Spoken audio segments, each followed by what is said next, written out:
नमस्कार। न्याय टीवी में आप सभी का स्वागत है। कोर्ट राउंड अप की खबरें अब विस्तार से।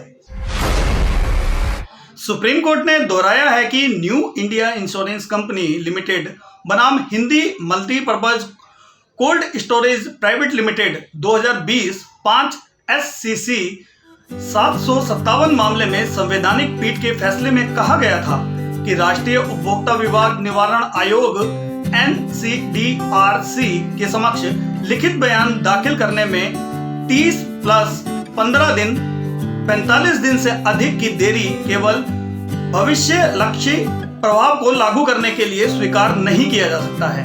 संवैधानिक पीठ ने इस मामले में 4/3/2020 के फैसले से पहले 30 + 15 दिनों यानी कि 45 दिनों की अवधि से 7 दिनों की देरी के लिए आवेदन दायर किया गया था। NCDRC ने संवैधानिक पीठ के फैसले का हवाला देते हुए लिखित बयान दाखिल करने में देरी के आवेदन को खारिज कर दिया है। इस बर्खास्तगी के खिलाफ पक्षकारों ने सर्वोच्च न्यायालय में अपील भी की है। सुप्रीम कोर्ट ने शुक्रवार को दिल्ली सरकार द्वारा दायर याचिका को खारिज कर दिया है, जिसमें पंजाब, हरियाणा और उत्तर प्रदेश में 10 कोयले से चलने वाली थर्मल पावर प्लांटों को निर्देश देने की मांग की गई थी। उन्होंने फ्लू गैस डीसल्फ्राइजेशन FGD स्थापित नहीं किया है।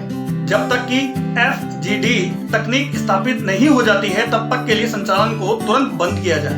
न्यायमूर्ति नवीन सिन्हा और न्यायमूर्ति सुभाष रेड्डी की पीठ ने दिल्ली सरकार के उप सचिव पर्यावरण के माध्यम से दायर रिट याचिका पर विचार किया है। पीठ ने कहा है कि दिल्ली सरकार में चल रहे मामलों में हस्तक्षेप करने के लिए वो पूर्ण स्वतंत्र हैं, जहां सुप्रीम कोर्ट राष्ट्रीय राजधानी क्षेत्र MC मेहता मामले में वायु प्रदूषण के मुद्दे पर विचार कर रहा है।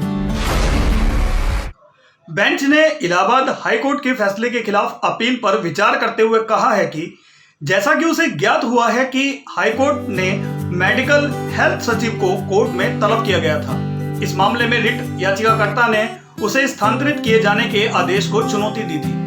बेंच ने कहा, कुछ हाईकोर्ट में अधिकारियों को अविलंब तलब करने और प्रत्यक्ष व परोक्ष रूप से दबाव बनाने का चलन विकसित हो गया है। अधिकारियों को तलब करने न्यायपालिका और न्यायपालिका के बीच शक्तियों का पृथक्करण की रेखा पार करने को कहा जाता है और उन्हें कोर्ट की इच्छा के हिसाब से आदेश जारी करने के लिए दबाव बनाया जाता है। सुप्रीम कोर्ट के न्यायाधीश न्यायमूर्ति DY चंद्रचूड़ ने हाल ही में कहा कि मध्यस्थता में सामाजिक न्याय प्राप्त करने का एक तरीका हो सकता है। साथ ही जस्टिस चंद्रचूड़ की चेतावनी भी दी कि मध्यस्थता सेटिंग को सामाजिक शक्ति को संतुलित करना चाहिए ताकि कमजोर पार्टियों का समझौता करने के लिए मजबूर न किया जाए। साथ ही उसे दंड से मुक्ति के चलन को बढ़ावा नहीं देना चाहिए। न्यायमूर्ति चंद्रचूड़ ने कहा कि मध्यस्थता उन तरीकों में से एक होने की क्षमता है जिसके माध्यम से सामाजिक न्याय प्राप्त किया जा सकता है, बशर्ते ये मध्यस्थता सेटिंग में सामाजिक शक्ति को संतुलित करने का सहारा लेता है और दंड से मुक्ति के चलन को बढ़ावा नहीं देता है। एक संस्थागत चलन के बजाय जहां न्यायाधीशों की आवाज और वकील केंद्र में है, मध्यस्थता एक नीचे से ऊपर की रणनीति हो सकती है जो उत्पीड़ित समूहों को माइक पास करती है और औपचारिकताओं और कानून की श्रेणियों को बिना अपने जीवन के अनुभव बताते हैं। वे उपचार और मरम्मत की संरचना करने में सक्षम हैं जो वे चाहते हैं, पर साथ ही ये प्रमुख समूहों पर बेहतर काम करके एक खंडित समाज के उपचार में योगदान करने की जिम्मेदारी डालता है। सुप्रीम कोर्ट ने शुक्रवार को अपने 23 मार्च 2021 के फैसले का स्पष्टीकरण और संशोधन की मांग वाली याचिका पर विचार करने से इनकार कर दिया है। उसने ऋण खातों को गैर निष्पादित संपत्ति NPA के रूप में घोषित करने पर रोक हटा दी थी।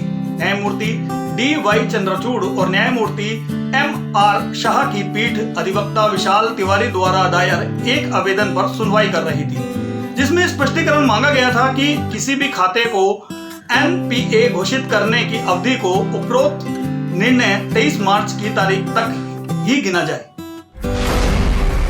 सुप्रीम कोर्ट ने शुक्रवार को एक डॉक्टर द्वारा MBBS परीक्षा के दौरान स्मार्ट वॉच पहनने पर मार्कशीट रद्द करने और मद्रास हाईकोर्ट के आदेश के खिलाफ दायर अपील पर नोटिस जारी किया है। न्यायमूर्ति एल नागेश्वर राव और न्यायमूर्ति एस रविंद्र भट्ट की खंडपीठ ने मामले में नोटिस जारी किया। वहीं याचिकाकर्ता की ओर से वरिष्ठ अधिवक्ता डॉक्टर राजीव धवन को संबंधित मार्कशीट दाखिल करने की स्वतंत्रता दी। शुक्रवार की सुनवाई में धवन ने अदालत में कहा कि ये एक ऐसा मामला है जहां राज्य कह रहा है कि नैसर्गिक न्याय का पालन बिल्कुल भी नहीं किया जाना चाहिए। सुप्रीम कोर्ट ने एक बार फिर से दोहराया है कि सरकारी अधिकारियों को अनावश्यक रूप से कोर्ट में नहीं बुलाना चाहिए, ये कहते हुए कि अधिकारियों को बार बार तलब करना सराहनीय कदम नहीं है, ये कड़े शब्दों में निंदा किए जाने योग्य है। न्यायमूर्ति संजय किशन कौल और न्यायमूर्ति हेमंत गुप्ता की खंडपीठ ने कुछ हाईकोर्टों को अविलंब अधिकारियों को तलब करने और उन पर प्रत्यक्ष या परोक्ष दबाव बनाने के चलन को अस्वीकार कर दिया है। बेंच ने इलाहाबाद हाईकोर्ट के फैसले के खिलाफ अपील पर विचार करते हुए कहा है कि जैसा कि उसे ज्ञात हुआ है कि हाईकोर्ट ने मेडिकल हेल्थ सचिव को कोर्ट में तलब किया था। इस मामले में रिट याचिकाकर्ता ने उसे स्थानांतरित किए जाने के आदेश को चुनौती दी थी। सुप्रीम कोर्ट ने फेसबुक बनाम दिल्ली विधानसभा मामले में गुरुवार को सुनाए गए अपने फैसले में कहा कि मौलिक अधिकारों और संसदीय विशेषाधिकारों के बीच परस्पर संबंध के बारे में 7 न्यायाधीशों की बेंच के समक्ष 2005 से लंबित रेफरेंस संदर्भ को कुछ प्राथमिकता दिए जाने की जरूरत है।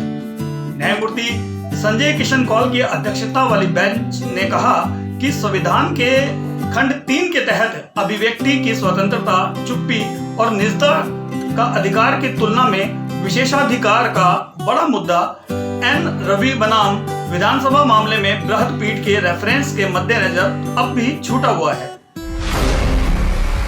और अब मुझे अशोक माथुर को दीजिए इजाजत और आप बने रहिए न्याय टीवी के साथ।